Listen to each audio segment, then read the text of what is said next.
Hey everybody, Dave DeRocher here from Nashville, Tennessee. Just finished up a volleyball practice, and so you may see that going on behind me, but today I'm here talking about informed consent, and I wanted to focus on this organization, which I'll put a link on the page as well. It's called Restoration Counseling. I learned a lot from researching this organization, as well as studying informed consent through the state of Tennessee. One of the things I wanted to read is what the state of Tennessee from the website talked about from the Tennessee.gov, talking about professional ethics. I know you can't see that, but I'll read it. It says, all licensees and certificate holders shall comply with the 2014 ACA Code of Ethics, except to the extent that it conflicts with the laws of the state of Tennessee or the rules of the board. So as I was reading that, much of what Tennessee really looks to is the ACA's Code of Ethics, which seems to be really the gold standard of how we're supposed to relate and how counselors are supposed to relate to their clients. I thought Restoration Counseling did a really good job. At first, I didn't see any problems. I thought they really put a nice package together. It comes right out of the gate when you read the agreement talking about HIPAA and just how important it is to be above reproach and that the client is seemingly first place. So I thought they did a really nice job there. The service talked about that there's many different methods that they'll use. Didn't go into details there, which might be helpful, but for somebody who doesn't know what they're using and they might be a little apprehensive, it just says we use different methods.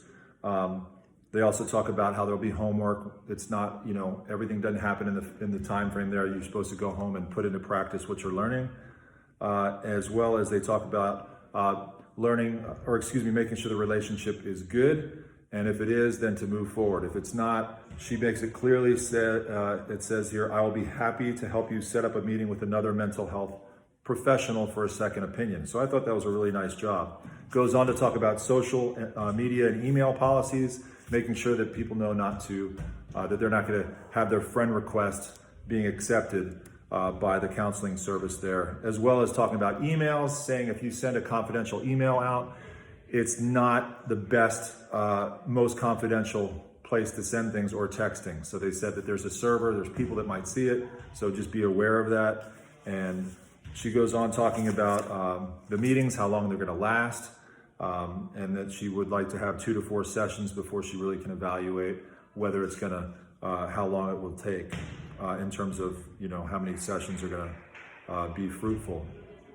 They talk about that it's important to make sure you cancel within 24 hours on more of the fee side, and then that goes into the professional fees. She charges $125 flat fee per hour, and she will use a sliding scale, which I thought was great, that she won't, just because of money, she's not always gonna say no, but she does have a standard rate. And the interesting thing I thought is she does not work with insurance companies. She has made it clear that when people come to her with insurance, that they're gonna have to keep the receipts and turn them in.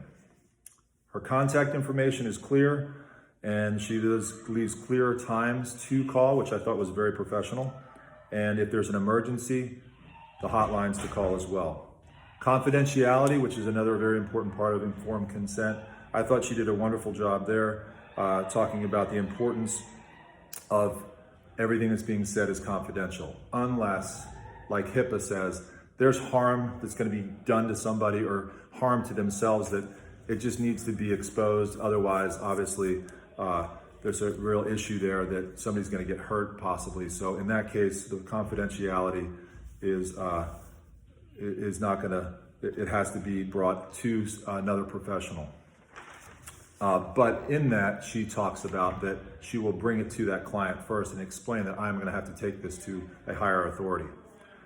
Professional records, the record keeping, she talked about how they will keep records. She won't release those records without any consent. She will make sure, unless there's some type of a judgment being done by the state of Tennessee, that she won't release those records ever without client consent. So very clear there. She made that crystal clear.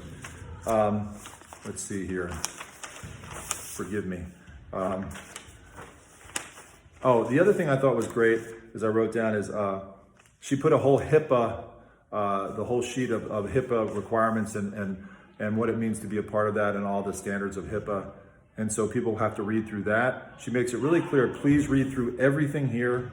talking about client rights, talking about minors and parents. If you're dealing with a minor, how to make sure the young people have the right support, and that she's also not taking confidentiality. If like you have teenagers, if they're exposing some areas of their life, that she won't just go to the parents and tell them everything that's going on. She'll say more vague things, but unless the client has some consent or there's a reason to tell the parents, then it's confidential. Billing and payments, she made it very clear. You know, if you don't pay, she makes it clear that there's going to be some type of a judgment or a collection service that will be contacting them. And she also makes it clear that you must call before 24 hours, not email and not text. I thought that was interesting. So you have to call and let them know by phone that you can't make the appointments. The do-betters, I mean, it's hard to say do-betters because I'm not a counselor, but just from what I read so far, I thought they didn't talk about the termination in case of an emergency, in case somebody died, in case vacation, sick times, how they deal with that. The length of time was a little vague. Obviously, they have to meet and then they make some judgments on that. Transferring of service. Also, supervisors' involvement. There is no mention of that directly here about how this is all being supervised. I would have liked to have seen a clearer why and the approach of the counselor of how she, or if there's men working there, how they are going to address the clients and their heart behind it. What's the mentality? Let's see. Oh, I have some guests here. Hey guys. Let's see. They also did a questionnaire that was interesting, that was something I thought was really helpful because they could talk about diverse things and diversity, but it was good. It had a lot of questions on there that can help the counselor understand the client.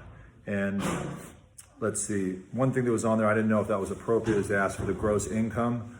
So I don't know if I would ask that right off the bat, if that's important, but for this counselor, she wanted to know the gross income, and maybe that helps her out. Let's see if there's anything else. The things that I feel that my question as I do these, honestly, that was one that stood out, is I thought they did a great job with restoration counseling. I really did. As I looked at it, it would be a place I'd go to, but some of the questions that it just had a little vibe in here to me of it was about money. There's a lot of money, issues in here, and even asking on the sheet how much money you make. I don't know if that's a big deal. Maybe that's very important, but it just seemed to me that was I wouldn't ask that out of the gate. Trying to think the questions or other things. I know you. I learned a ton from this. Very grateful. And the question I may have for others is, how have you seen that money question, the fees and how that's been coming? I've been working in ministry for so many years, so I always try to steer clear of the money side. But now that you may have to ask clearly, like, hey, how much, can you pay? And let me see how much you make. How is that ethics? How would you do that if you were a counselor, and how is your state, or how are some of the other counselors dealing with that? So anyway, thanks so much. It's a great chance to be a part of Liberty, and I'll see you soon. All right, take care.